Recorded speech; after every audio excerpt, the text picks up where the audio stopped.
विराट कोहलीचा fitness आणि त्याच्या इतर गोष्टींमुळे सर्वजण प्रभावित होत असतात। त्याचा फिटनेस पाहून प्रत्येकाच्या मनात प्रश्न येतो की किंग कोहली नेमकं काय खातात, हो की नाही? तर याच अनुषंगानं विराट कोहलीनं त्याच्या फिटनेसच्या रहस्याबद्दल सांगितल्याप्रमाणे त्याचा साधा सोपा डाएट प्लॅन आज आपण पाहूयात, जो डाएट प्लॅन पाहून तुम्ही देखील तो फॉलो करू शकता। चला तर मग जाणून घेऊयात त्याचा डाएट प्लॅन। नंबर 1, एका मुलाखतीत विराट कोहलीनं सांगितलंय की त्याच्या आहारात 7 गोष्टींचा समावेश आहे, ज्यामुळे तो फिट आणि सक्रिय राहतो।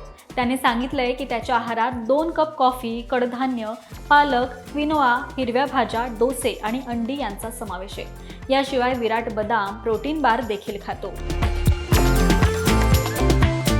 नंबर 2, विराट कोहली कधीही साखर आणि ग्लुटेनयुक्त पदार्थ खात नाही। विराट आणि त्याची पत्नी अनुष्का दोघंही शाकाहारी आहेत। कोहलीला जेव्हा जेव्हा भूक लागते तेव्हा तो 90%च अन्न खातो। वर्कआउट करायला कधीही विसरत नाही, ज्यामुळे त्याचा फिटनेस कायम राहतो। नंबर 3, विराटचा बटर चिकन हा आवडता पदार्थ होता, पण आयुष्याच्या एका टप्प्यावर असं काही घडलं की विराटनं मांसाहाराचा मार्गच सोडला। एका मुलाखतीत त्याने सांगितलंय की त्याला अचानक कंबर आणि मानेमध्ये तीव्र वेदना होऊ लागल्या। वेदना एवढ्या वाढल्या की झोपणं आणि उठणंही कठीण झालं होतं।